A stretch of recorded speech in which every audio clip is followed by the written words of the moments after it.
King and Yates, they bridging the gap. From the US to Dubai, put pins on the map. Ball is life, and that's a fact. And a baller's life, about that exact.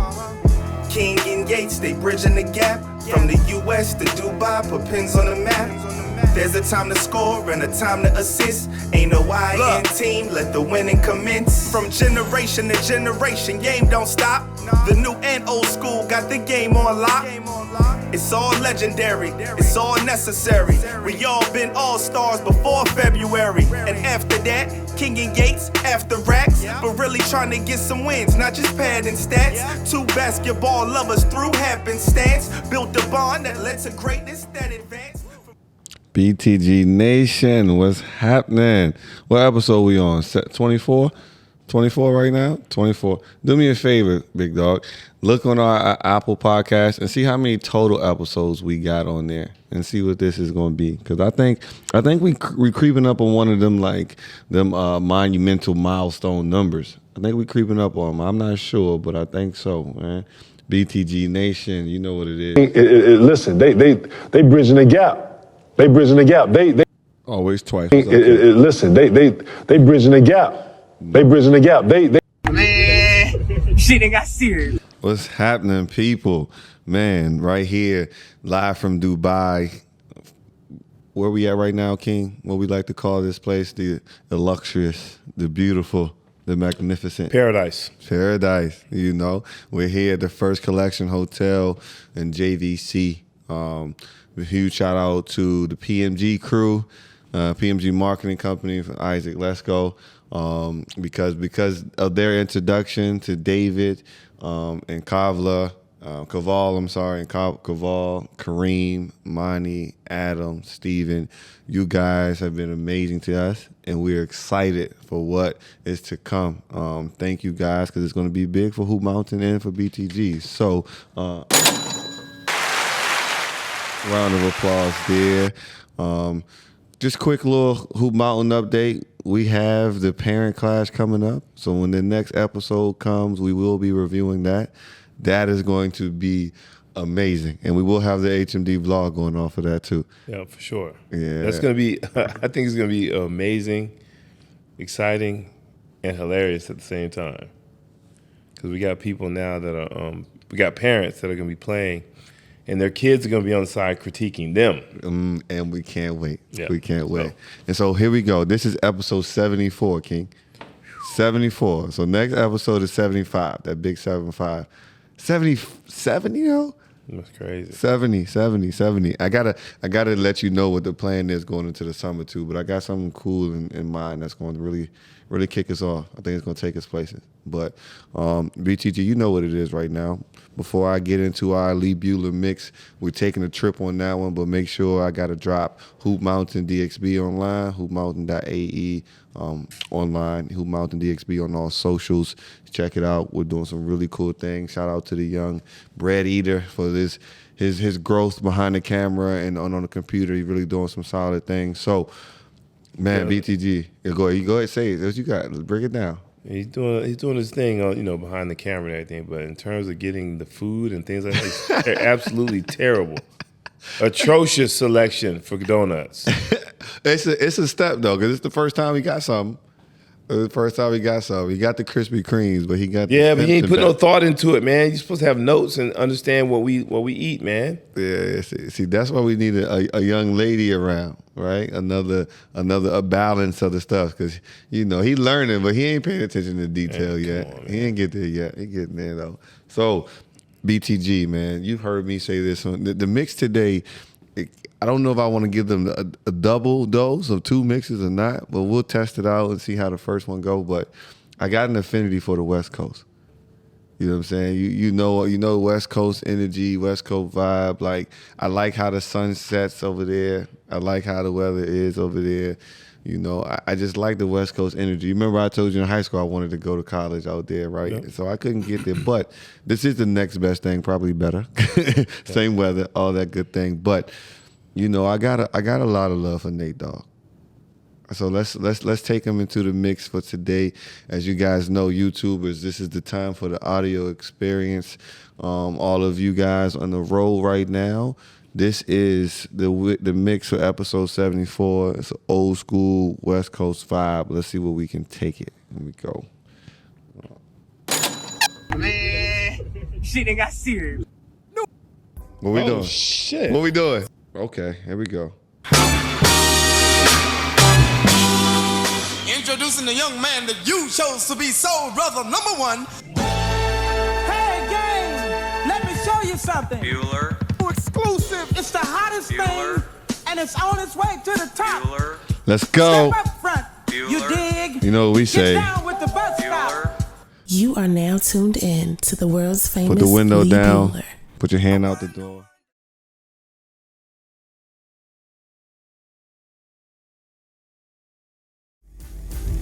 That was cool. Come on, man, King. You are. Listen, they bridging the gap. They Man, bridging the gap. They Listen. This is. I don't even have anything to say about that mix right now. But right now, It's not that the older niggas. I'm gonna are- let somebody else. I want to say it for something us. to the young niggas, man, because they always getting upset, and they always thinking like the older niggas is hating on them. It's not that the older niggas are hating on y'all. It's just we just gotta recognize quality. Right. Just because it's new doesn't mean it's better. Because if that was the case, y'all niggas would be wearing LeBrons. I see all y'all niggas wear Jordans. For sure. You got a point. Why You y'all know, wearing Jordans? If it was all about the new is the fly. And guess what? The LeBrons, they done created new technology. Right. You ain't gonna sprain your ankles They in just them. ain't hitting like them You ain't Jordans gonna- though, man. And guess what? The new rap don't hit like the old rap. The same way. Nobody's gonna make a better rap album out of y'all niggas than Cuban Links. Y'all gotta make better rap albums than the rap albums that existed to talk y'all shit. Y'all ain't did it. Look, my headphones falling off. Man, shit ain't got serious. That's Danny Brown there, but I feel like I just had to play that after the mix we just put together.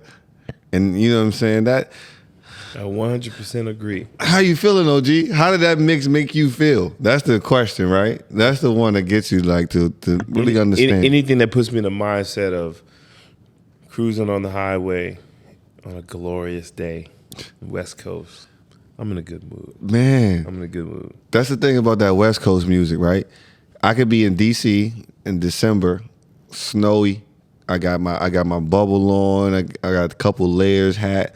I throw on some Snoop, some Nate Dogg, some whatever. I'm just gonna be imagining that I'm on Sunset, Yep. and just cruising down there. Like that's what the beauty of music was. To where if you wanted to get the feel of what it was like in New York, you can feel that through the beats, through the energy, through the cadence, through the rhyme. You can feel that everywhere.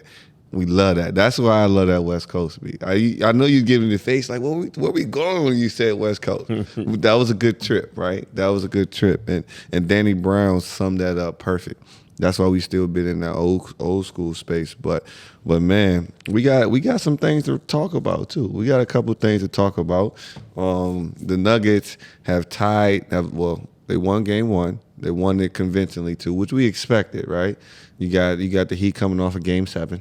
Those guys were coming off of a sweep. Denver had a lot of rest, and Miami's got adjusted altitude. Even though people say they really shouldn't play a part in how you perform, that's not true. Yeah, It does affect you. All of them talk about that, and so after game 1, they made some adjustments and ended up getting game 2. Right, game 3 will be played after we drop the podcast. But before we talk about how that game looked and what that looks like for the rest of the season, I got 2 clips here for us, King. Okay. The first one is Spo. All right, here we go. Simplifying things, but sometimes when Hold on, let me teams play restart against it for Jokic- you. This is probably oversimplifying things, but sometimes when teams play against Jokic, you turn him into a scorer, you turn him into a passer, and he controls the game. He only had 4 assists tonight. Yeah, that's ridiculous. It's just that's the untrained eye that says something like that. This guy's an incredible player. Twice in 2 seasons he's been the best player on this planet. You can't just say, oh, make him a scorer. That's not how they play. They have so many different actions that just get you compromised. We have to focus on what we do. We try to do things the hard way. and he requires you to do many things the hard way. Man, he has our full respect. Okay, thank you. Thank you. Now in response to that, because he was basically saying, I can't, this is how it goes. Mentioned them starting Love. Steve, that allowed Jimmy Butler to guard Murray. This is Steve Kerr and Draymond Green on Draymond's show after Game 2, and they made those adjustments because, of course, everybody's simply saying, we talked about it. Make him focus more on scoring and limit the help that he has around. And suppose, understanding what certain things he says is going to be bulletin board material or whatever else. He's like, look, man, that guy's great. Don't do that. But this to break down after winning, the adjustment that Spo made was that he added Kevin Love to the starting lineup. So they shifted the matchups. And then this is how it was. You mentioned them starting Love. That allowed Jimmy Butler to guard Murray. Mm-hmm. And to me, it was like, I haven't talked to Spo or anything like that, but I can see them in their coaches meetings saying Murray's the head of the snake, not Jokic. If you just look at it, you go, well, Jokic is the head of the snake.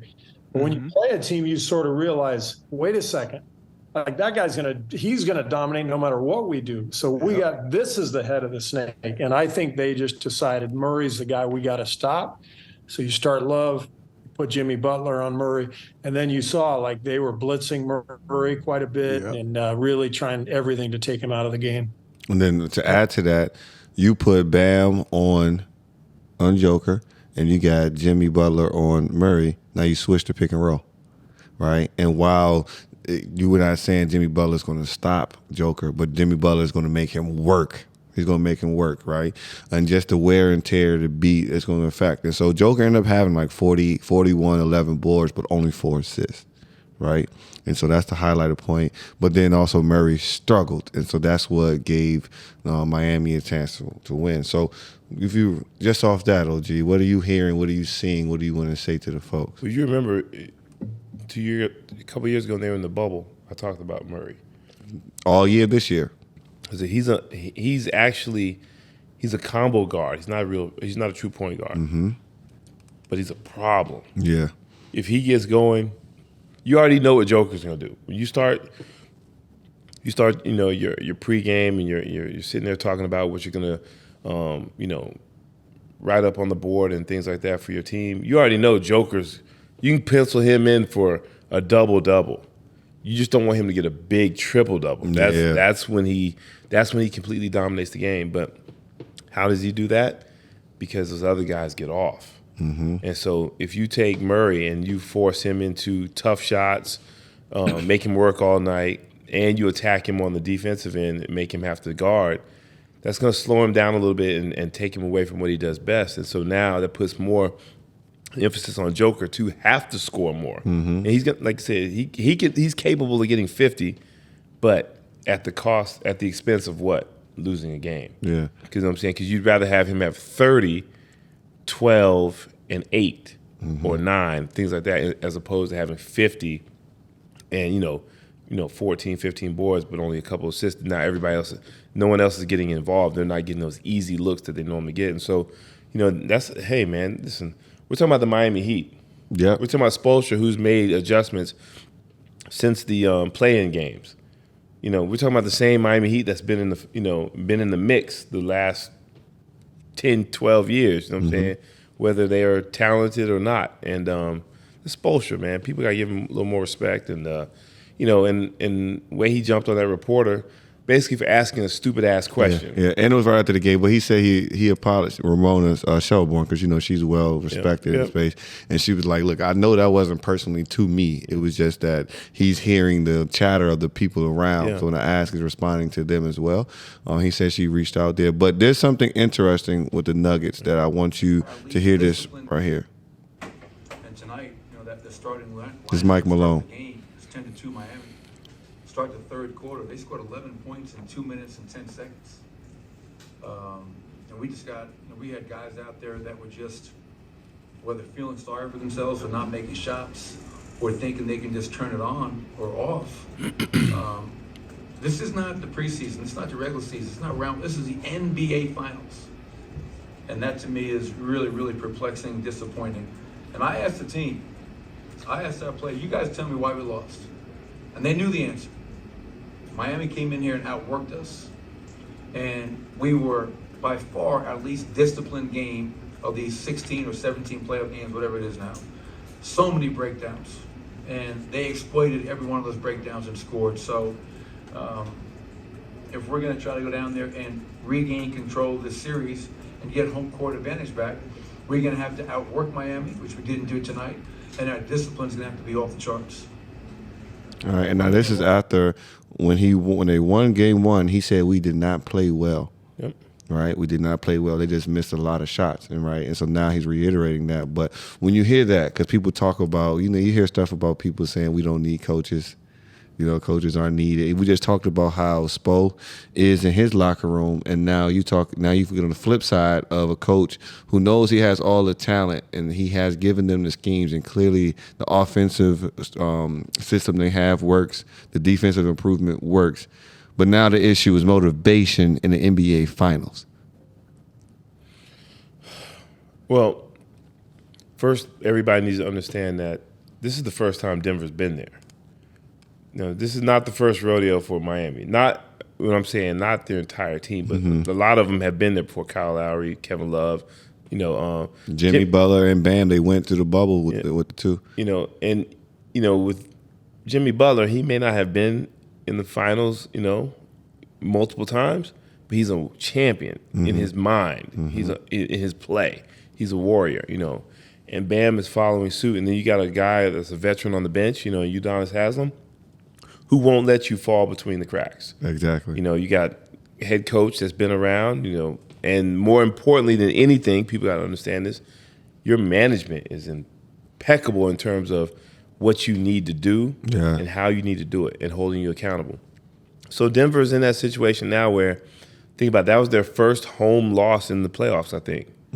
So, this is new territory for them, and Mike knows that. He knows he's got to get their attention right away because they could easily lose, hold of this series. And, the thing is, you can't, basically by saying this is the NBA Finals, there shouldn't be anybody having to motivate you. Yeah. You're a professional player. Yeah. This is the last round of the year. If you're not motivated now, then that means you're not in love with the game. Yeah. And one of the things that, just like I was alarmed and upset when people started crowning the Lakers a championship team after we made some trades and started to get a little momentum, I think one of the things that Denver may be having an issue with is they think that this is their window and that they'll have time. Right, because they do have a good makeup, a good team right now. But Charles Barkley, funny enough, always says is that even though you win the championship, you do have to get better going into the offseason. You can't come back with that exact same team and think you're going to be getting to that same space because everybody's going to get better. Yeah. Changes in coaching staff, changes in players are going to improve. And so right now, because Joker has been having an incredible run over these last few years, you got Murray healthy, Michael Porter Jr. healthy, and you added some pieces, they may feel like, all right, we'll be here the next couple. Yeah. You see what happened to Phoenix, right? Well, and so because I'm hearing more. I think I just saw JJ or Richard Jefferson talk about this is the Western Conference is going to be the Denver Nuggets for the next 5 years, and I'm like, see, that's where you get in trouble because who's to say that's true, right? Everybody else is going to be working too. Yeah, Denver is in that spot where there were some of the guys, not all of them, may have been listening to the media too much and social media and stuff like that because they beat the Lakers. Yeah, they swept us in 4. So that gave them a really good feeling. And you don't look at Miami the way you look at the Lakers. But you should give them utmost respect, even though they had to fight to get into the play-in game and advance this far. So I can see why Coach is a little pissed off, a little nervous. Yeah, because you don't know what to expect, and you would have expected those guys to come in and even if you lose a game, play extremely hard at home. Yep. You might have one slip up on the road, but not at home. Not at home. And you think that you get that game, right? And then you go into Miami where they play really great. And we don't even have to hit. We can't. Typically, they always say role players play even better at home, right? But at Max Strus, Vincent, Robinson, Martin, you don't even consider them role players anymore because of their performance in here, on the road and at home. And so now they go to where they're comfortable. And if I'm not mistaken, you can expect Tyler Hero to come back as well, right? And so that adds another dimension. And most times when people have to implement players who's been out for a while, it may cause some issues, right? But with Miami, it won't. Because everybody is selfless. If he has to, he'll come off the bench. You know, those things would be different. And so it's going to be interesting to see how that goes, because now that they got 1-1, having him is a luxury. That's a different dynamic for them, right? And he can give you those. He can get you some spot minutes and get you some buckets and change up everything. And they have a game plan for that. And that matters after that one game. And so one thing I want to make sure I bring up too is if the Denver Nuggets do not win this NBA Finals, I want to hear we better hear all of that slander, all of that smoke for Joker. Because you come in number 1 seed overall in the NBA, right? You got 2-time MVP. You were almost 3-time MVP. Right? You got your team fully healthy. You got better pieces. You got a coach, your organization behind you. And you're going against the Miami Heat. And we're just looking at it on paper. A play-in team, 8th seed, right? The tallest player is 6'9", that's guarding you. Any other superstar, 2-time MVP, anything else that goes in with those type of odds to win and doesn't handle business, they're getting killed. Yeah, they're getting killed. This is different. But listen, if they lose and he's still having the nights that he's having, it ain't. That ain't fair though. That ain't fair because a lot of guys can have nights and stuff. But name one. You talk Bron. LeBron. When people gave Bron that slander against Mavericks, he went to the corner and wilted. 17 points a game. We talking about. Joker, we talking about a major guy that's a walking triple-double. Cool. All those numbers that Wilt put up, because he couldn't get to those over the championship hump against Russell and Kareem or whoever else, that still put him in a different class than them because he couldn't win. Yeah, but he never went in, you know what I'm saying, with the idea that they could beat the Celtics anyway. Okay, cool. That's my point. This is a winnable series, very favorable, honestly, right? And if you are what everybody said is the best player and you're not like a traditional center, you control so much of the offense and everything else. If you don't win this, I want the same slander for everybody else you consider great. You kill KD, you kill Giannis, you kill everybody. If they don't win this against the Miami Heat, they lose an 8th seed at number 1. Like, what's an excuse there? Man, listen, if I see cats getting open looks and going over, and he's still I can't give it to him like that. I've seen other cats get in there and wet the bed. That's different. You know what I'm saying?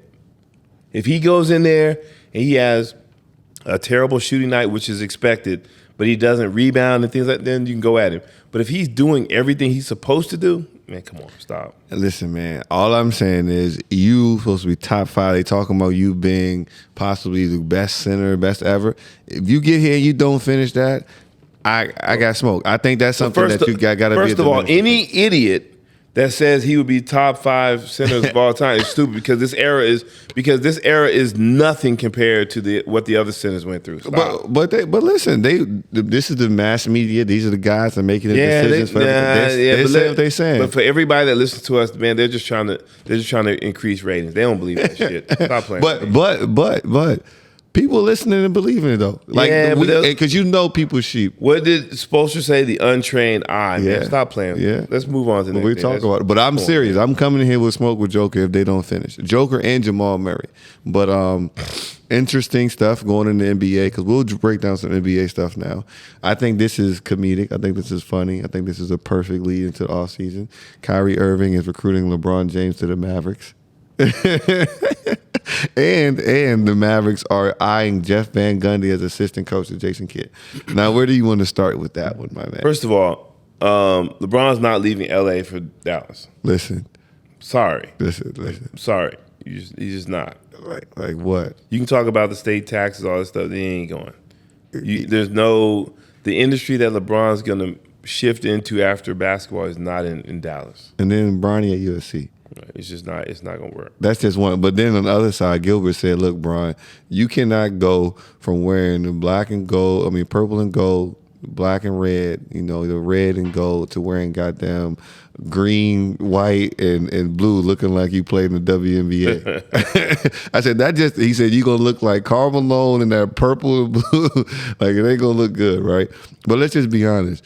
My man hit me and was like, yeah, that'd be a good move, LeBron 6 man. I'm like, what are you drinking? RJ, I'm putting you on blast. What are you talking about, LeBron 6 man, after he just averaged 29, 9, and 9 or something like that? Behind who? And is Bron going to play center? Behind who on Dallas? Behind who on anybody in the NBA? And then is he going to play center? With Luka and Kyrie? Hell no. That's even though LeBron can mix in with anybody, that's not. Yeah. I think it's smoke though, because Kyrie good at this. You tell him, Boston, I want to be here forever. It's more and more reports coming out that the Lakers aren't interested in Kyrie. I think that's smoke. To push everybody away and get some things done. Because it make more sense for him to go LA. But I know we also thinking about targeting Gabe Vincent in the offseason too. But, that's just funny. I thought that was comedic relief, man.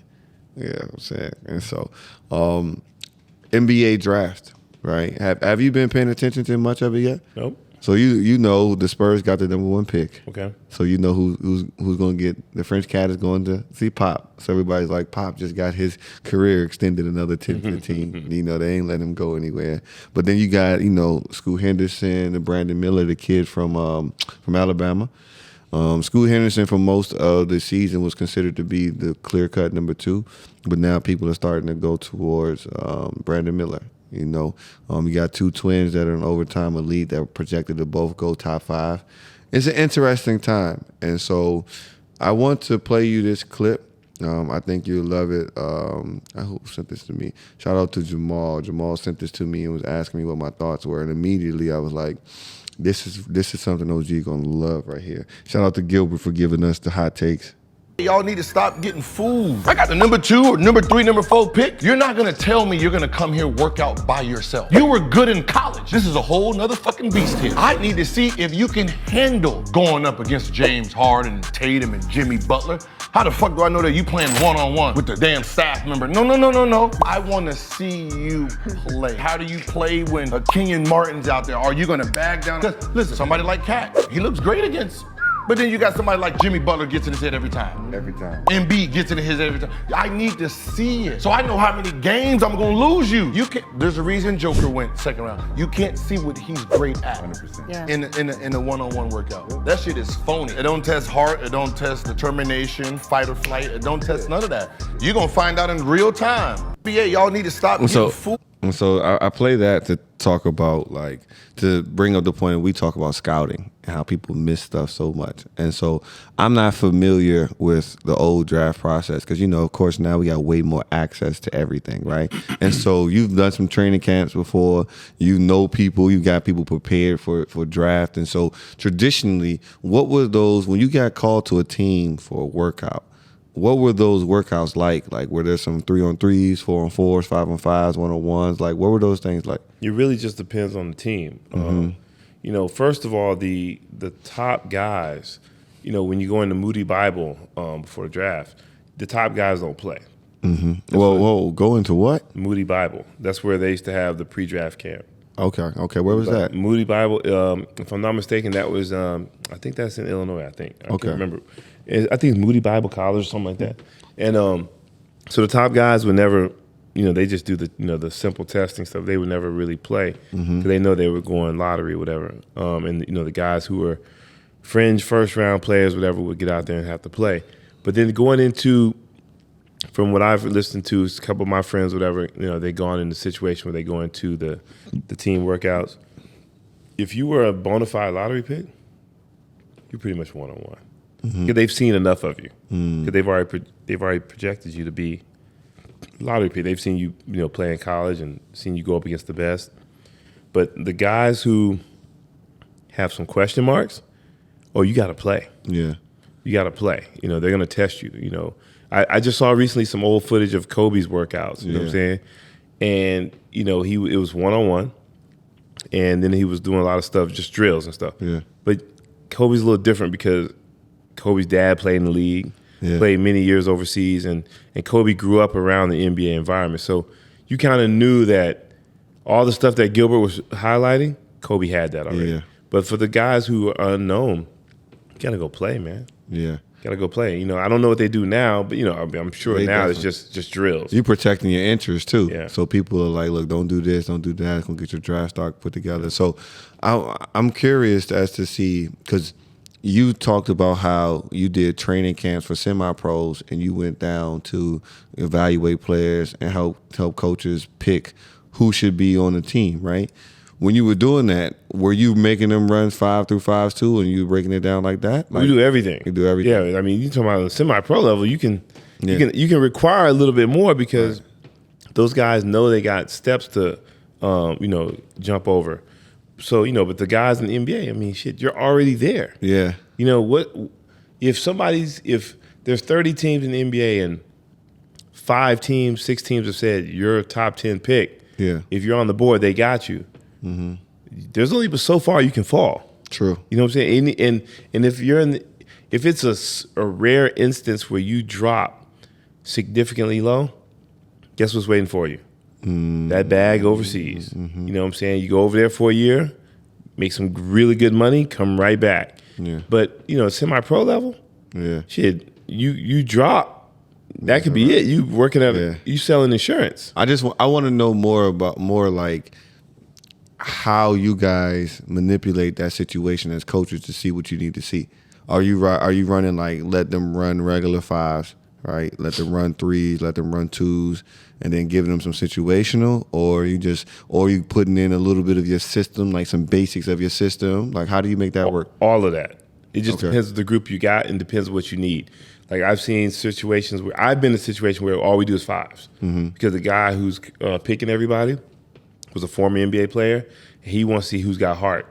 You know, he wants to see who can just get a bucket on their own. He wants to see who's going to be vocal, who's going to run the show. He wants to see who's talking on defense, who knows help side without being taught that or having it being refreshed in your memory. He wants to see who's just got a motor. Yeah. And then you got guys who are tacticians, and they're going to put you in all situational stuff. You know, high pick and roll and things like that. See how you defend that, or see how you navigate that. You know what I'm saying? Are you coming off the screen? Are you coming off the shoot right away? Are you coming off to attack? Are you probing? So it just depends on the coach that you have and what you're looking for. You know, but you know, typically in the semi-pro league, like you're talking about the first 2 days of training camp, it might be 100 guys. Yeah. So you got to go 5s to weed them out. Yeah, weed them out. Because you ain't got time to be going with breakdowns just because it's too many of them. So you go with 5s to see who can play, who can do certain things, and then once you narrow it down and you're talking about you're trying to get down to your 10 to 12, then you're talking about, you know, the numbers are like 40 people. Yeah. Now you're talking about you got a chance to do some breakdowns and you're going twice a day. Yeah. So you can, you know, semi-pro shit, you can run them into the ground because them guys are hungry. Yeah. So now with what Gilbert is saying, right, I would have to think as a GM, my job would align with how I, bring in players, key players in drafts. It would be advantageous for me to put even the lottery pick into a space. Maybe not with other draftees, but maybe some of my guys to put them there. Like, no. You're general manager, right? You make a mistake, right? Whose head gets chopped off first? Yeah. The coach. So you have a layer of security right there. You see what I'm saying? Yeah. Because you can always twist it around. Well, he just didn't coach him right. But aren't there organizations that you know, like there are certain organizations that I know will want to win, right? Could you see the Spurs doing that or other spaces? All right, okay. Good point you brought up. Name 5. Name 5 what? Name 5 organizations that want to win, who always try to do the right thing. Yeah. You just named one. It's Spurs. I'll say OKC now. because of recent time. I mean, Lakers, we always trying to win, but we do Nah, that. I ain't doing things right. Yeah, we try. So you know, you say OKC, San Antonio, Miami. Name two more. You can't. You can't. Yeah. Because nobody is consistent enough with their management. Exactly. So what's going over. Exactly. Yeah. So you can't do that. You know what I'm saying? Everybody, think about it. Nobody wants to be wrong. Yeah. Nobody wants to just admit and say, we made a bad pick. Yeah. Nobody wants to admit that. You know what I'm saying? What Gilbert is saying would help with a lot of those things too, right? Like Yeah. you get to really see. So I think that's interesting. I think that's cool. Also, this wasn't on the topic list, but I just remembered after this new TV deal, Adam Silver said we're looking into expansion. Right. So of course everybody was like, bring Seattle back, and then you know what the second one is going to be. They're saying Vegas. Okay. Seattle and Vegas. But it'll be interesting. Where would you like to see some NBA teams? If it's two cities outside of Seattle and Vegas. Man, I was going to say, you definitely got to one back to Seattle, man. We got to have them there. Inside the U.S., outside of those two,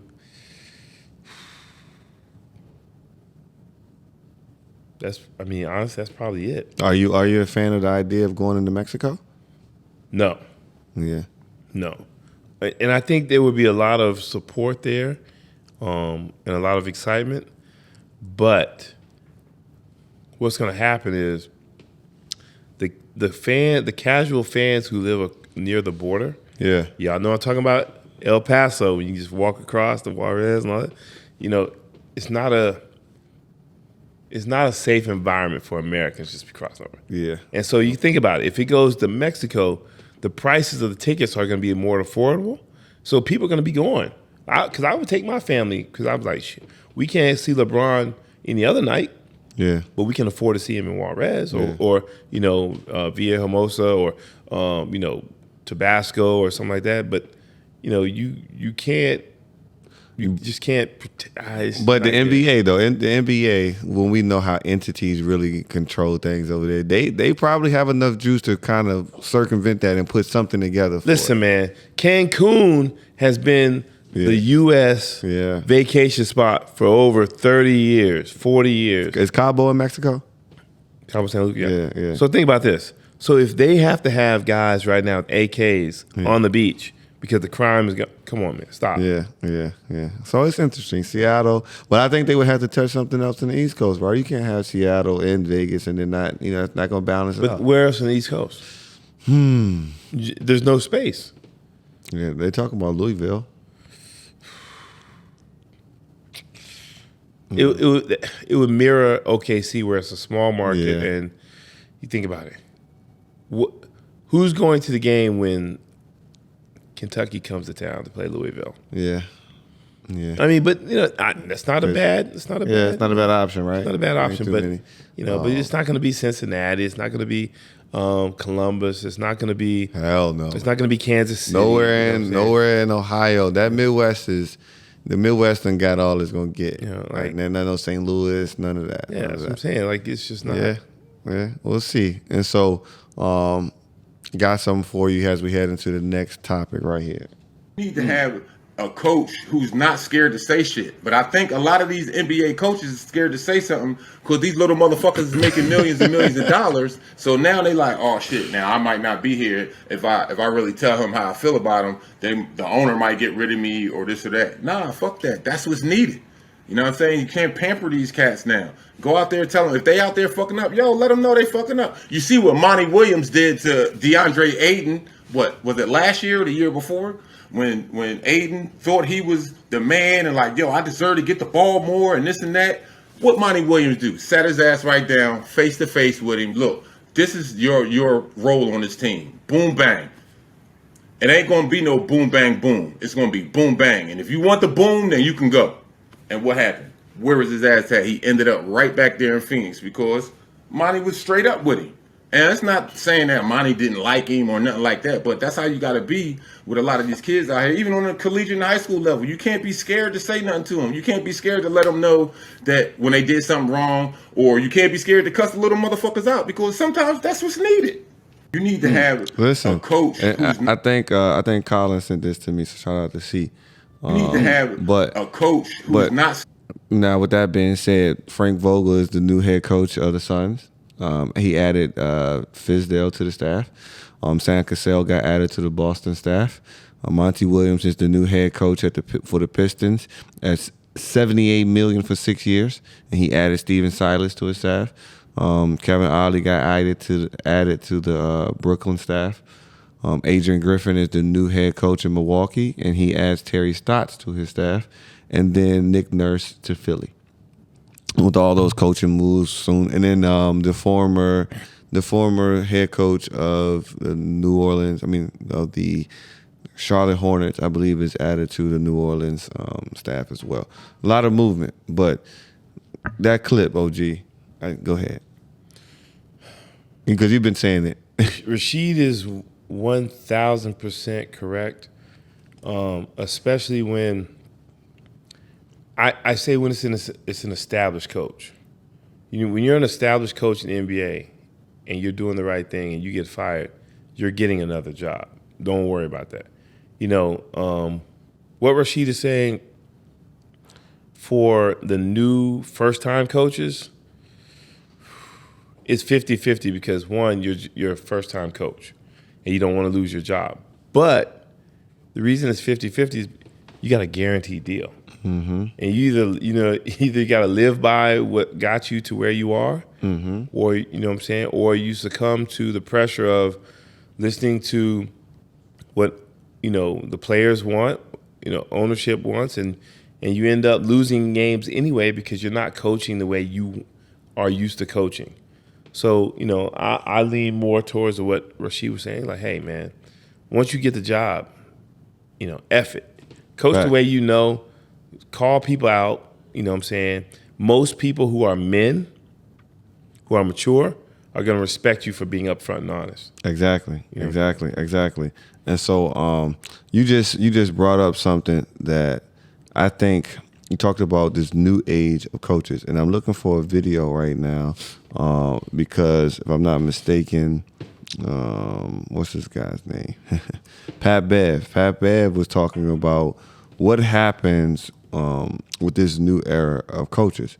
Because like you said, if you're an older coach, you can do a lot of those things. The new coaches is like, it's a players league. So you can't just come in here and just make this old school way this way and you follow these rules. I got to come in and my first year, I might be consulting with the best player on the team, right? Because I got to have them in my good graces because of the GMs and everything else. But it's a whole balance of things. But you're going to do that anyway. Yeah. Whether you're an old coach, older coach, experienced coach, or a new coach, you're going to do that anyway. You always got to have the vibe and the feel from your best player. That's just bottom line. Here we go. I found the video right here.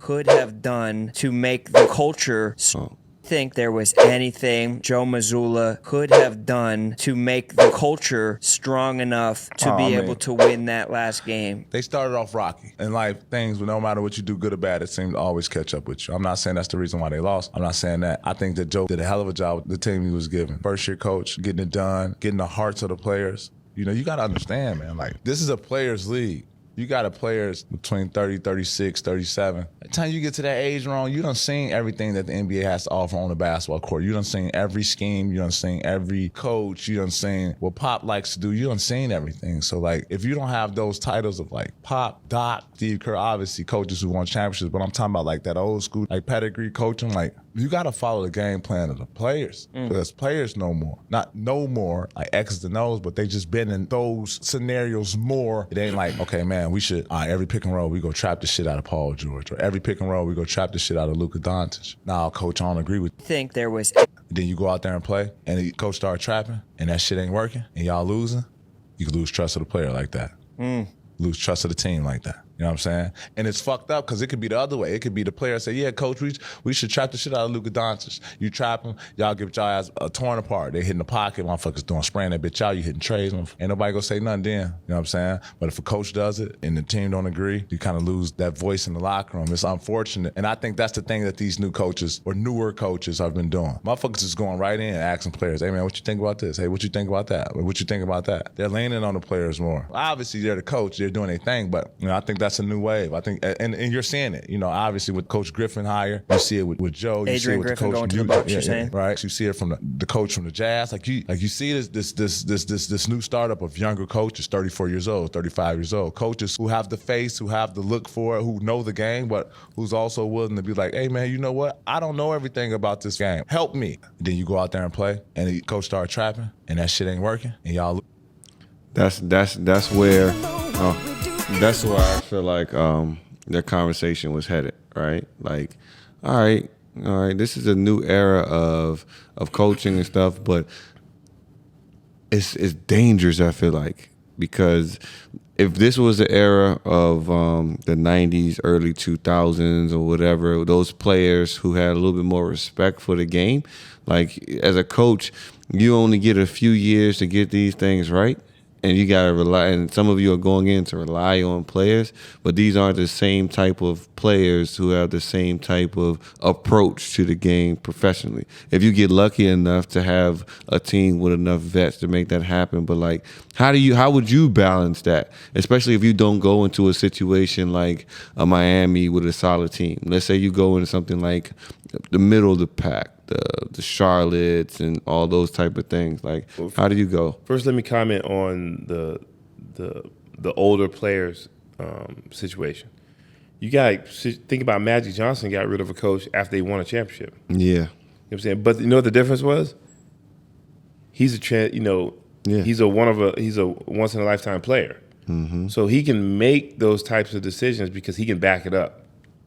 We got guys now getting coaches fired that don't back it up. Yeah. That's the problem. Yeah.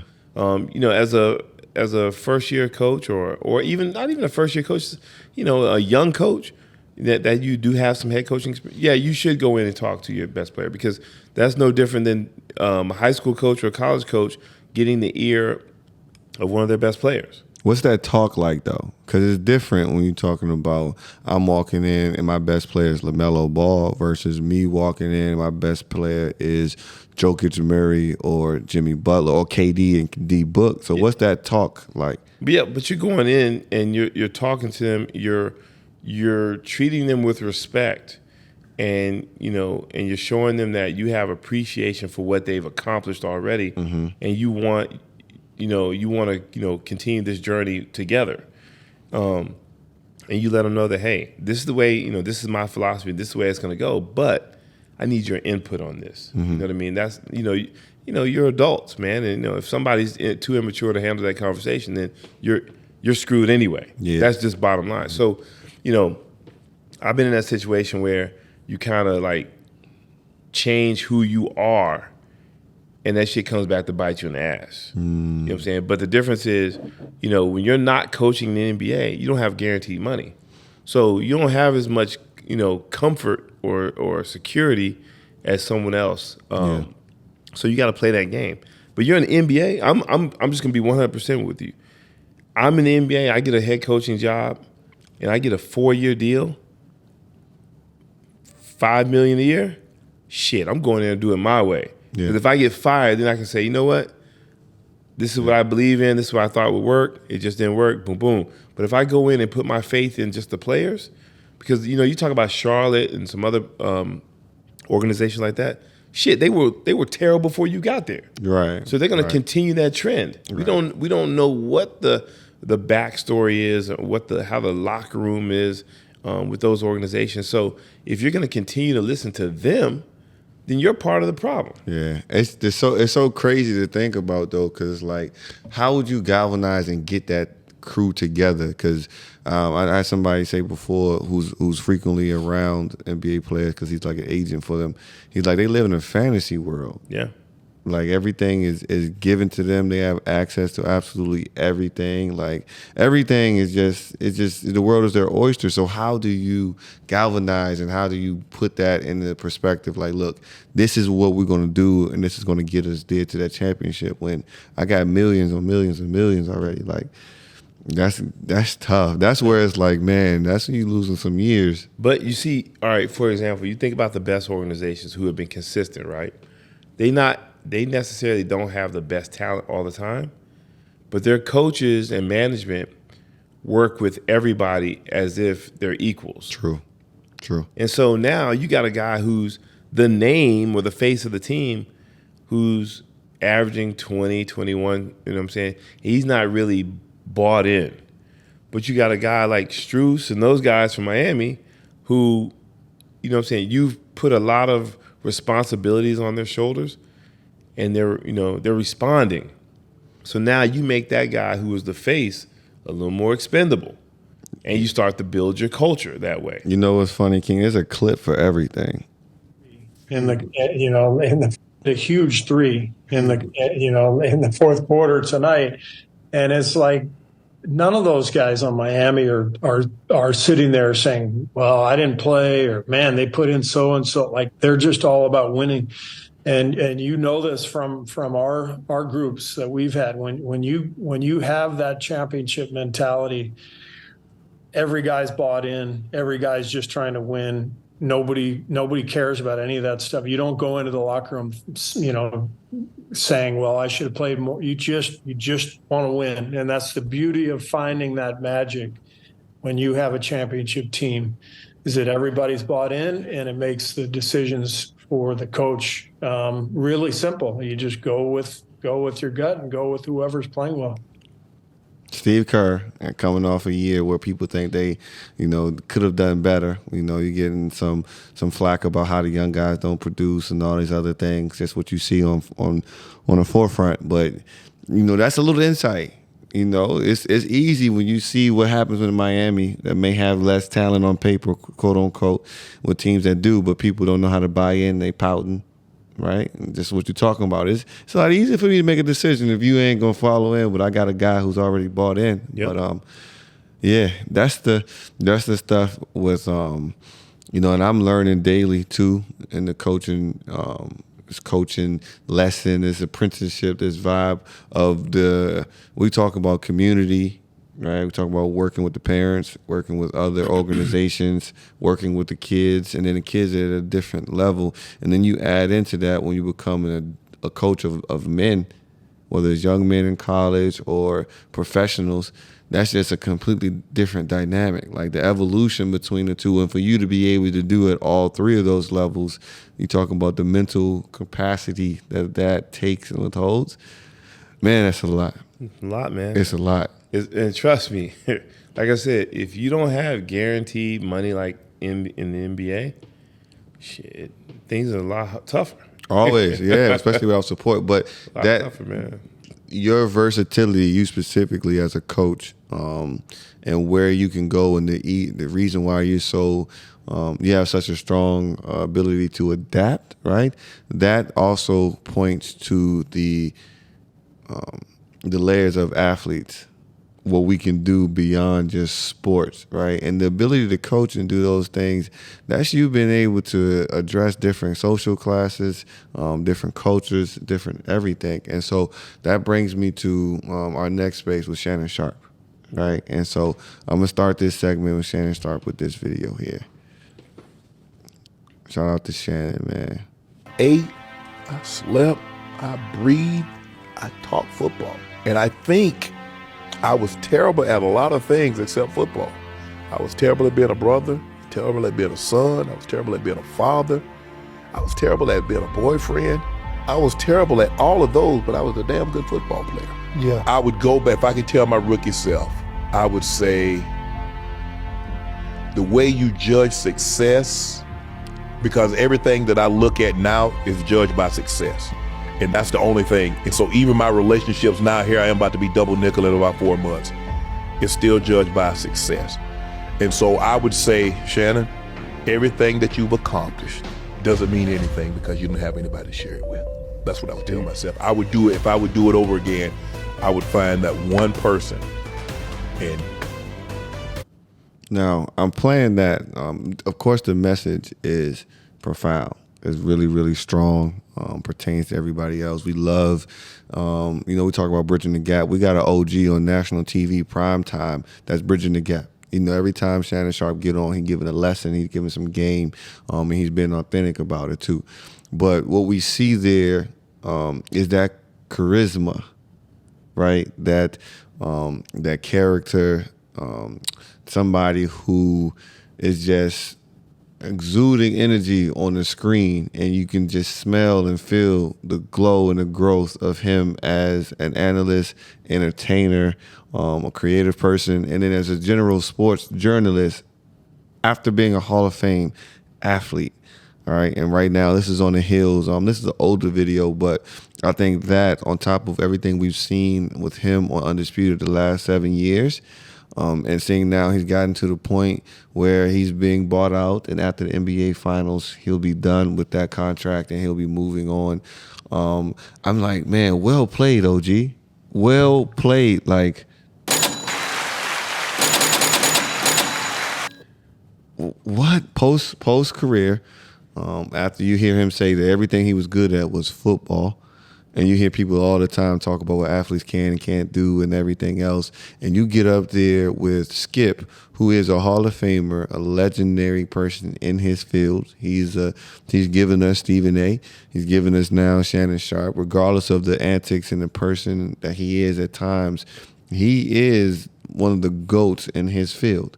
Right? And you've been able to start in as a B mic on him, and now your market, your brand, your image is just as strong, if not stronger, because of your social media presence and the work you've put in. And so, what are some of your reflections on that, OG? First, as much as Skip likes to, get into his antics, whatever, he's not stupid.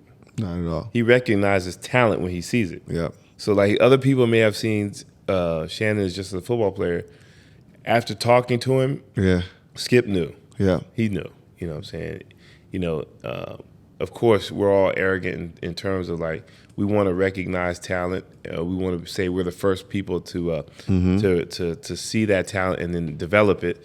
And then you're arrogant, like thinking that talent's always going to stay one step below me. Yeah. And it started to come out and overshadow Skip, and then, egos got involved, and there you go. But, hey, listen, man, I want to make sure I say this, that I'm not, Shannon is a bad man in anything that he does, but the notion that all athletes can do this, hell no. Yeah. Because there's a lot of people that have had opportunities like Shannon, and they haven't delivered like he has. But no, he's special.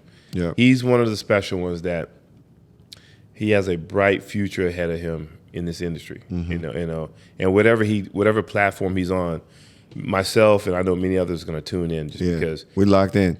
He's not only knowledgeable of whatever he's talking about because he does study, but he's also he's entertaining. It's a good balance of what you want to tune into. Yeah, and Shannon Sharpe is one of those guys. I talked about Joe Budden before, Elliot Wilson, Angie Martinez, some of the people that I've watched do interviews, Bobito, with the sneakers or whatever. But Shannon Sharpe is, like, I see that in you, right? To where it's like you have, people haven't heard you get into politics. People haven't heard you get into some of those other things that we can get into later. But just knowing, especially, he just said he's going to double nickel. He's rebranded and put new energy into his life and expanded his potential, right? While still going into the next phase of his life. I see that as a blueprint for even us and how we do things, because he had his main thing and he became great at his main thing. And as he started to grow that, then the Club Shay Shay comes. And then his I think it's a whiskey that he has come. I thought it was a cognac. It's cognac that comes here, And he was always authentic there, but because as you say, his main thing was his main thing. He studied and he made it happen. He started to grow and branch off and do other things.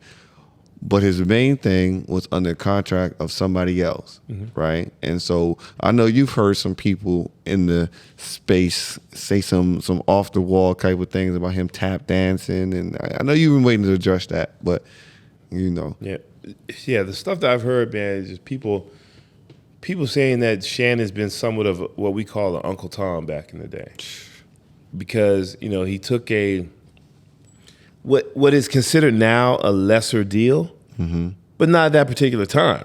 That's at that particular time. That's a great deal, considering that you're just getting started, and this is your opportunity. And people don't understand. Everything is a gamble. Are you going to gamble on yourself, or are you going to go into some other industry where, every day is the same situation every day, but your earning capacity is limited. And so Shannon, he took the deal because he knew that he was going to prove himself, and when it's time to renegotiate, he's going to kill him. Exactly. You know what I'm saying? And so that's where he is. And the people who are saying that he was tap dancing or being Uncle Tom, you're idiots because you have to get started somewhere.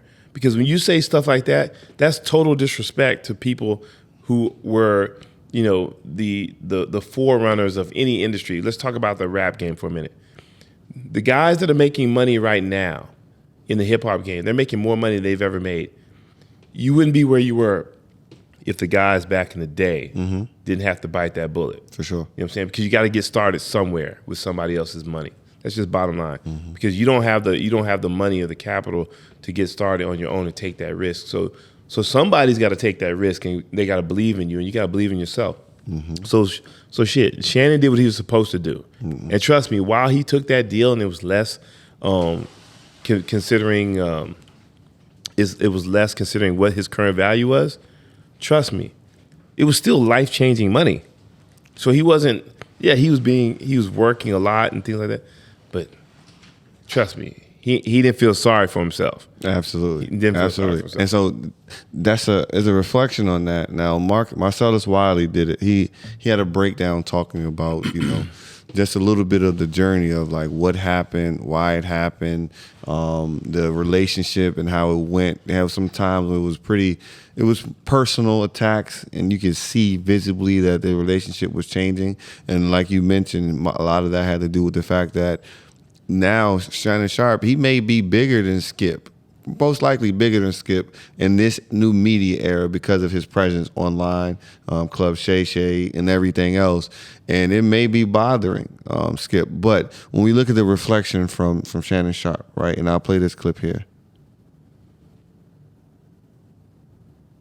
Mad Dog, people look at things and like you can have like 15 great years and somebody have a bad moment and they're willing to throw all of that away. I wasn't willing to throw that the 2 months that Skip and we disagreed a lot. Sometimes I think things went over the line. Oh, I didn't know that. Yeah. I'm learning something. And so I didn't want that. And so I appreciate everything Skip had done for me, bringing me there, giving me an opportunity to show that I was just more than a football player. I could talk about more in the sports world than just football. So I wasn't willing to throw that away. Skip and I just needed to get into a room and talk, and calmer heads prevailed. All right, and is the relationship better now? We're great. We're great. Look, Skip and I, we don't have the type of relationship that Skip and Stephen A. had, because Skip and Stephen A. came from the same world. They had been both writers, both journalists. They're trained. They see what they see through the journalist's eyes. I'm an ex-athlete. I see things through an athlete's eyes. And so for me, we see things differently. That's why we work on the show. He sees things one way, I see things another way. But I think the thing is that Skip and that I conveyed to Skip is that, look, we can disagree, but I want to color between the lines. I don't want the disagreement to go outside of the lines and where it becomes. And you thought there for a little while it did? Yeah, I did. I think everybody thought that. I did not realize that. And, Skip has a up and down reputation. Yeah. Overall, though, he's done a great job for your career. Yeah. Stephen A. squares by him, too. Yeah, man. He's done a great job by my man. I mean, I think that says enough right there, right? Bow out gracefully on your own terms. And so the reason why I bring that up, too, is because this idea of ownership and how you're supposed to do things and how you're supposed to own 100% of everything and all these other different things. Because I think Club Shay Shay might be part owned by another company too. And he shares that. And a lot of times with these debates that we're having on media, social media, people start to just to talk, just to be talking. Right? Like they don't really understand the value propositions, things that happen behind closed doors when you have to break down the business. Like, what do you bring to a company? What are you bringing to it? And how important is it to the building of this, right? Like, do you have the capital to make this happen? Do you have the network to make this happen? Do you have the experience yet? Are we gambling on something that's already proven, or is it something that's yet to be proved and we aren't sure what the return is going to be back here? How many other people do we need to come in to cover the faults that you have, right? And that breaks down. So we come into a space where with, like, let's say it's Shannon, and he's starting a podcast, right? But he's never had his own live show. He doesn't have access to his own production crew, his own camera crew. He doesn't have, maybe he has a network for sponsorship, but it's limited, but he doesn't have the management to get there. And so let's say you start off 100%. Your value is you are the host. You are the talk. You are the person. Let's say we start there with 100%. But then you need somebody for a creative direction. Then you need somebody to scale and get the show out somewhere. You need somebody to put some money behind that. You need somebody to shop it around to different brands so you can have some sponsorships to keep going. You need somebody to make connections to bring the guest in that you're going to have, right? Like, you need all of those things. And when you start with 100% of something and you ain't giving nothing up in between there and it's not going anywhere, you got 100% of nothing. Yeah. Bottom line, if Shannon were to own Club Shay Shay 100% from the beginning, he wouldn't have had the time to be on Undisputed. That's just bottom line, because he's got to spend he's got to spend all of his time trying to get Club Shay Shay off the ground. Yeah. But having someone else come in and take the bulk of that responsibility, with him being the face and him still getting paid, now he can still do Undisputed, take care of himself, and then now he can work and build Club Shay Shay. Yeah. And look what happened. Look, working smarter, because that's where we are with the podcast, with entrepreneurship, period, right? Well, before we get to that, right, what's next for Uncle Shay Shay? What do you think is next? Is it ESPN? I don't know. Because they talk about a buyout. So who had to buy that out? Who had to buy out that contract, right? Because you talk about if you leaving overseas to come to the NBA, like somebody got to buy that contract out, right? And maybe the Rockets, maybe the Spurs. Well, Stephen A. has already publicly said, "Come to me." Yeah, listen. You know, and it doesn't have to be going with Stephen A. It could be Shannon has such a reputation now that he could end up anywhere, and it's going to be big. Yeah. Yeah, and so I've been, I heard this on the Joe Budden podcast, but I've been reading it anyway. And so, we talked about it a couple of weeks back when Disney had their old CEO come back, and they had to take the ship and get him back into it, right? And so since he got back, though, they started cutting down on content. They started cutting down on all types of things and just scaling back on stuff, right? And then who is Disney owned? ESPN. And ESPN has been searching to get back, because it's a new era of everything, right? Like, you look at it now with Shannon Sharpe on the market, ESPN has to get him. They have to get him, because if without ESPN, Shannon's Club Shay Shay and just whatever Shannon does on Twitter gets more views and more engagement than anything consistently on ESPN, right? People don't know Mad Dog, don't know that Mad Dog is a legend of what he is. Yeah. But that's not on TV. That's on radio, right? It's a different take. And now if you talk about JJ Redick, who is a great addition to this TV, he's killing Jay Will and all of them. And then you put that on, and then you got Stephen A. And then you ask Shannon Sharpe to put that in the mix. And I like Kendrick Perkins a lot. I like Swagoo, because they add elements too that keep things fresh, new, and you can see the improvement with Kendrick Perkins year after year, right? You just gotta stop breathing so hard in the mic. Though they got him too. They got him with that too. They was like, "Yo, is that you breathing?" Yeah. But entrepreneurship. Before we get into closing in the pod, right? We talk about ownership. We talk about divvying things up, and having the right people. But sometimes, our workload is the heaviest at the beginning. Right, like it's at the heaviest at the beginning. Like, you don't make that much money at the beginning. You don't. Like, I'm sitting here looking at my friends getting raises every 6 months. I'm looking at people back home saying I got the job and another salary, blah, blah, blah, blah, blah, blah. And they having more vacations and stuff like that. And we just don't have that luxury, right? And we made a choice not to have that luxury because we're fighting for the back end, right? And when we talk about Shannon Sharpe and the podcast and his situation and divvying it up and finally giving some help and stuff, like, we're in that space now, right? To where it's like we going on 4, next year's year 5, and we're going to be like already trying to expand so we can reduce workload so we can scale.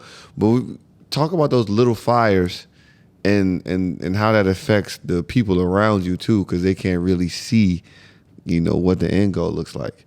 Well, first and foremost, those little fires, if you allow them to affect you negatively and you're the head, then the people under you are going to be negatively affected. And then that's going to affect the overall performance of the company. So there's a lot of things that go on behind closed doors that you're not supposed to tell everybody. Because, if you're the head, you're supposed to take on more responsibility and allow the people under you to have optimum performance. And how you do that by you keep their minds clear. Because if you're just starting as a new company, there's enough on everybody's plate as it is. No one's doing what they signed up to do. Exactly. You're doing 2 or 3, 4, maybe 4 more things than you signed up to do, and you want to keep everybody as focused as possible with just the tasks at hand, and and that's just the people within the company. You talk about your family and your friends, it affects them too. Man. Because you're not available to them as you used to be. Mentally and physically sometimes. Mentally, physically, and emotionally. Yeah. You're not the how can I say it? You're not consistent in terms of your mood. Yeah. And sometimes people get the bad end of a bad day, and they, and it takes a while for them to understand, because maybe you didn't get a chance to elaborate on what happened, or maybe you just didn't get a chance to talk to them, period. And they bear the brunt of that, and so that's a part of being an entrepreneur, man. And we got to take some responsibility on that too, to decompress, because we got to find a way, because it ain't fair, right? It ain't fair, whether you're an entrepreneur or working at a job, it ain't fair to bring your job home with you. Right. You should never. I should say you should never bring your job home, but you should try not to. Yeah. Because it's something that's going to just bring your blood pressure up and cause tension amongst your family. And and if it's something that, we talk about with the kids, just make new problems. Yeah. Make new mistakes, not the same mistakes. If it's the same thing that's been going on at your job or your company or whatever, leave it there. Yeah. Leave it there, because they've heard it before. You don't want to repeat it. Leave it there, and you move on. Yeah. You want to talk to your family, your friends about new stuff that they can, have some insight on and things like that. And for you to, of course, clear the air. But you gotta make sure you have a balance. And I'm in a space now where, like, I have to make sure I clean out some things in the closet. Yeah, I have to. Yeah. I'm about to. Sometimes I feel like I'm about to go crazy because there's so much condensed work that I have during the day that, as it gets towards the evening or night, or so to speak, it's not getting any lighter. Yeah, it's getting worse. And so now we're in a space where we have to look at other options in terms of expansion, but expansion with the idea of growing and expanding the company at the same time. So and I'll add to that. Sometimes the extra load that we get, because we are who we are, as we believe in ourselves, we have confidence, we got ideas, it's because we put some of that shit on our plate. Yeah. Right, because we innately, just naturally, we want to help people, right? Like that's one of the things that I see you, Uncle Ro, my mom, people do just naturally. We just wear our hearts on our sleeve. And sometimes we mix that with business, sometimes trying to help somebody or just believing and having the best or believing the best in somebody until they show you wrong, which you might have already put 7-8 months of work in on top of your other load, but you could have, and then you look back, and hindsight is always 20/20. You look back like, damn, I could have done less with this spot and got a better return, whether that's financially, emotionally, spiritually, or whatever. And so, but that's the battle that we take. We roll the dice sometimes, you know, it hits and it doesn't. And so you hit on that aspect of like the life part of being an entrepreneur, right? And I'm at the space now going through real time to where the ideas that I've had have reached the pinnacle of what it can do with just me by myself or us by ourselves. Like the podcast, I think has it has a great future, but I know I can't do anything else alone, right? It starts. I got to start to, you know, reach and do some things I've never done before because of negotiating things and asking for things is something different. Yep. And so what I did know beforehand, and what I did make sure I tried to do was build some value. Try to make it so that it was clear cut. This is the value of Hoop Mountain. This is the value of the podcast. And so when I go talk to somebody, that they can say, okay, I see how this fits in my space. And so when you don't have capital, when you don't have an angel investor, and you have to go seek some things after you always have a product, you got to make sure that you're putting in enough work and you're doing something that where you can visibly and tangibly tell somebody, this is directly how I can help you now. And so I remember at the beginning of our meetings, I was telling people what I saw the future would look like for us. Even Steve wasn't sure what I was talking about. Like, oh, you're kind of crazy. But now we've put in enough work so I can say, hey, look, like if you look at our digital footprint, our vlogging, our Instagram, our just pictures, our logo, it looks different, and this is the intention of that. You know, if you look at the progression for the podcast, this is what we've done, and this is where I think it can go. And so for those of you that want to hold on to complete ownership of something like that, it's not feasible.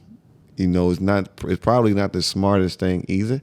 You just got to make sure you build up your personal value so that when you do partner with somebody, they can't get you out of there. Yep. Right? Like you make it so that no matter what we do, we gotta have you. And so that's where you spend most of your energy. Not trying to figure out like how do I go viral or whatever. How do I build something that even when I go partner with somebody, they can't take it away from me, that is always me. You know? Can change the name of the podcast, can change the name of the company to anything else, but the branding is Coach King, Coach Ryan. OG, young OG. And so that would be my advice to anybody that's like, you know, I got to own everything. Like, nah, that's not how that goes, man. You just wanted to grow. Your number one goal is awareness, growth, and reach. You wanted to reach the masses and do his thing, you know? So with that, we got a segment. I got to start remembering the names of the segment. But this segment right here, I call Moment of Clarity. Because it's something that's thought-provoking, right? Shout out to Aunt Lisa because she always sends me clips that I need to get me off of thinking about what we normally talk about. And the Black Album. Oh, my goodness, right? Didn't even think about that. Like, listen, they bridging the gap. They bridging the gap.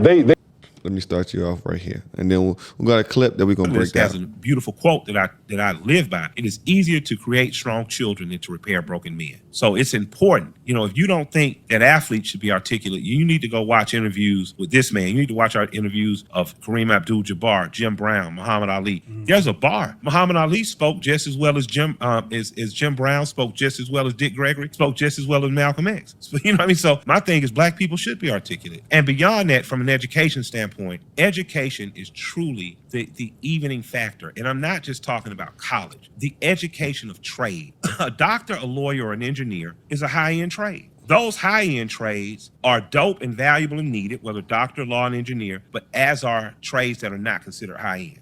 I don't argue with my plumber. I don't argue with my lawyer because I don't clean up my own shit. That's just the truth. I got to clean up this shit. How much you charge an hour? Okay, yeah, That's true, dog. Have you ever argued with your lawyer, your employer? No. How much it's gonna cost to get this shit fixed? You don't even negotiate. So we need to teach our children that education is as important. So when I'm talking about tradespeople, welders, carpenters, floor layers, brick masons, all of that education is important. It's also important that a plumber read Charles Bukowski or Oscar Wilde or Mark Twain, as it is a lawyer or a doctor. We all should have fundamental love of learning.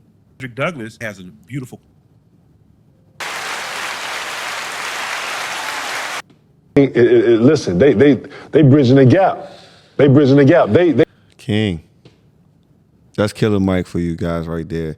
For guys that don't know, Killer Mike, that's just a snippet. Killer Mike is always giving us game like that. Always. Just go Google Killer Mike. Go follow him on Instagram. Go follow whatever he does. You get those type of tidbits. But King, man,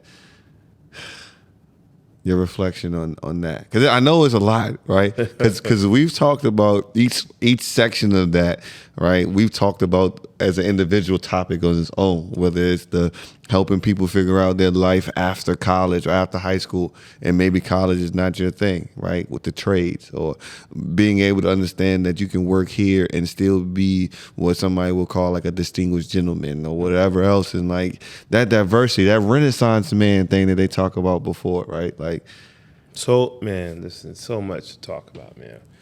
We don't even have enough time. Right. You know, just right off the bat, just athletes being articulate.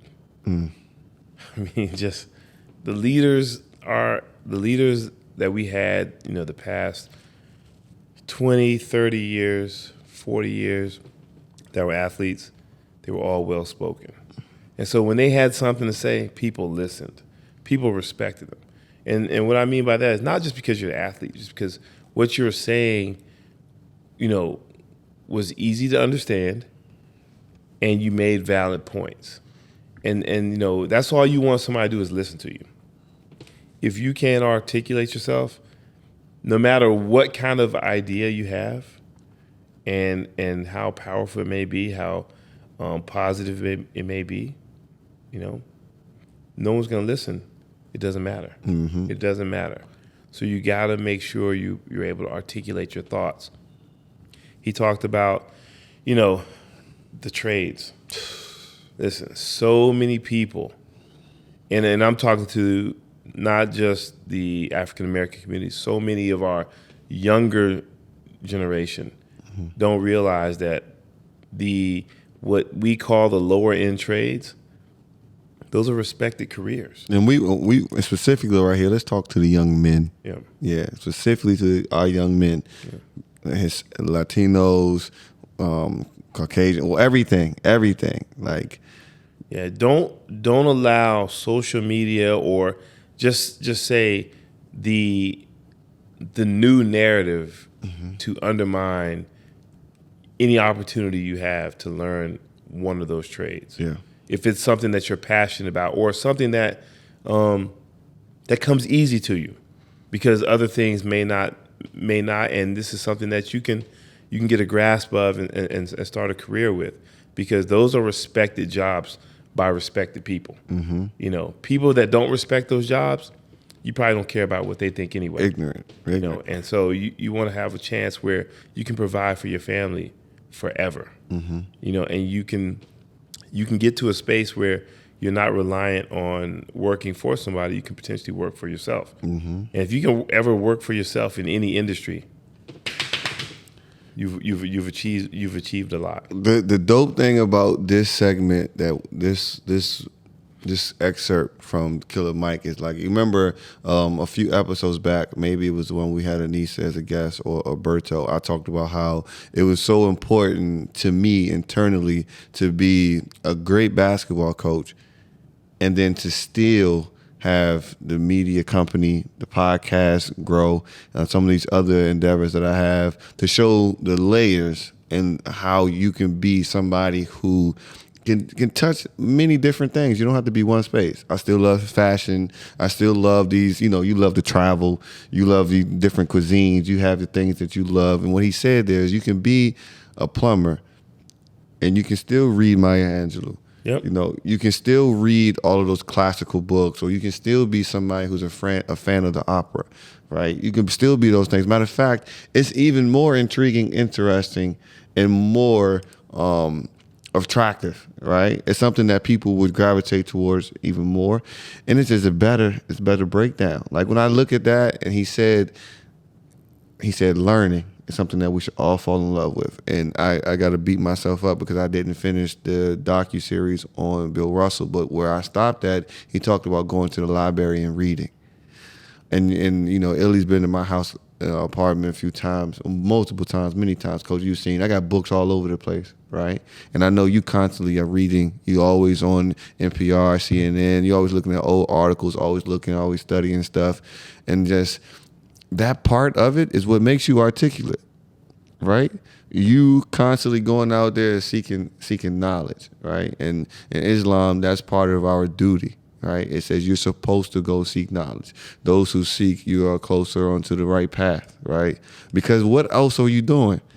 You're just wasting away if you're just trying to experience whatever. But you seeking knowledge allows you to be that athlete who is dynamic, but also understands I have a platform to where I can help people who don't get the chance to talk out loud and say their frustrations. But man, right there, like just being able to do so many things, and even being international coach, where people who do what we do, they typically don't have the range that we have, right? And so as a young kid, right, because the line here that's going to stick with me and that I'm going to keep going with is, it's easier to create strong children than to repair broken men.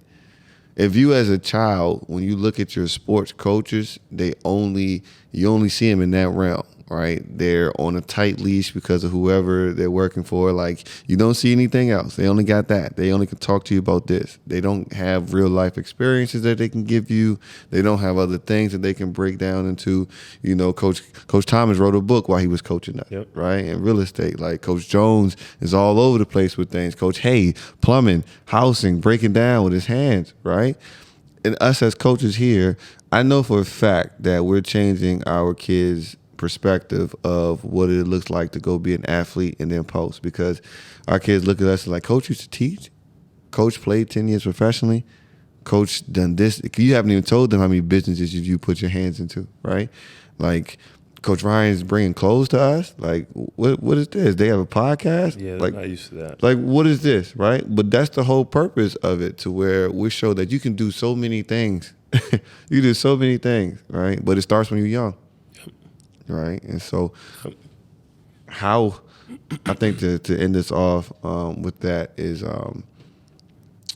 for children, right, because the one thing that I always remember, because Coach Thomas wrote his book on that, is that we don't give children enough credit for what they can take, what they can do, and how they can interpret things, right? And so when you hear that, it's easier to create strong children than to repair broken men. Like, how does that make you reflect on the current state, right? On the current state of things? Well, the broken men part is easy because, you know, once you enter adulthood, you get to that space where you think you know everything, and even though you may have repeated a negative cycle over and over again, you don't know any better, and your arrogance won't allow you to accept the fact that you've been wrong all this time. Right. And so as one man to another, you don't have time to argue with somebody who's going to be repeating the same cycle. Mm-hmm. But if you're an adult and you're trying to live the best life you can, and you're an example for what should be done and how people should conduct themselves, it's easier to mold the mind of a young child, and point them in the right direction, just because everything is new to them. Yeah. And they mimic what they see. Mm-hmm. So if a child is seeing a positive influence, they're ultimately going to be a positive influence themselves later down the road. Yeah. That, and for me, that one like struck me in the heart. I probably gonna have to take that and put it in the house somewhere, right? Having a young son, and knowing the things that I've had to persevere through, right? And what I've had to do on my own and figure some things out, and knowing that the only reason I was able to do that is because I got a foundation from when I was young that make me strong enough to say I can make these decisions and be and be confident in that, right? And so just hearing that, because man, sometimes people can not understand. Look at LeVar Ball, right, who's actually here, right? And people seeing how hard he was on his kids, right? And we visibly saw that. And all of his children are pretty successful. Yep. Right? Pretty successful, living things on their own, whatever decisions they make personally, whatever is theirs. But he's got them to a point to where they were strong children, became strong men. He's done his, boom, boom, boom, right? Then we look at Ja, who's had his struggles, and we see his dad has a different relationship in his life. And now he may be in that broken man category to where it's costing him some things. It's tough to get together. Like, whew, the decisions you got to make that start young, right? Yep. And so, man, BTG Nation, we getting there. We got some new people who followed us and said, man, you guys are going to help raise a group of kings. We hope we can do something. It's our contribution. So the post-game wrap-up today is going to be different. A lot of times as coaches, you don't always want the kids to hear your same voice. You want to sometimes go reach for some different inspiration. And so post-game wrap-up today is going to come from somebody that we both admire. We actually mentioned him before on the Philly episode, but he has some stuff here that we know is relevant and pertains to every walk of life, every industry, everything. And so here's Questlove with our post-game wrap-up for today. Was the kind of the power of practicing.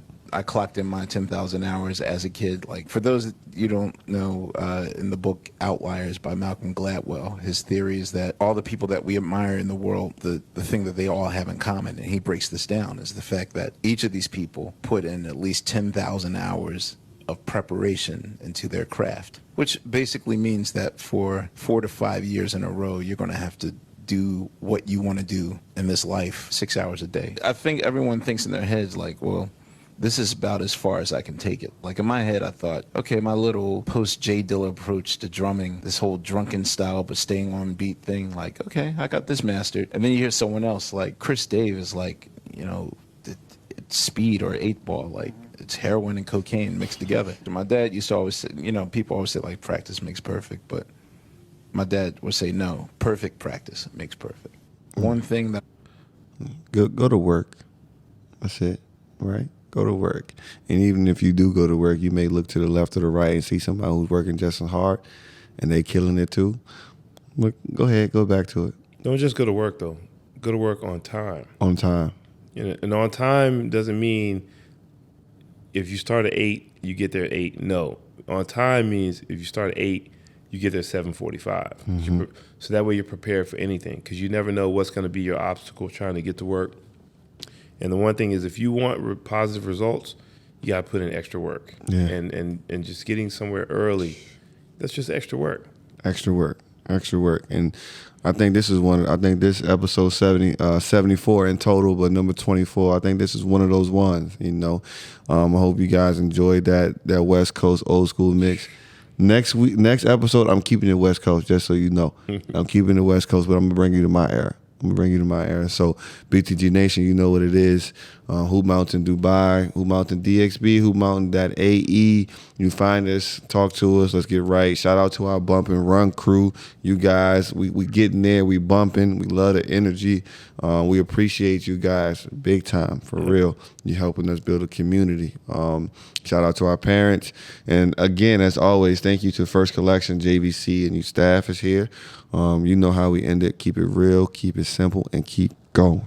Player and coach, the brother to brother. They both got views that you need to discover. From sports, current events to just life talk. Whether you on a fast break or a nice walk, gotta tune in, you already know, G. This BTG Nation and you one of the homies. Just tune in, you already know, G. BTG Nation, the other ones in the nosebleeds.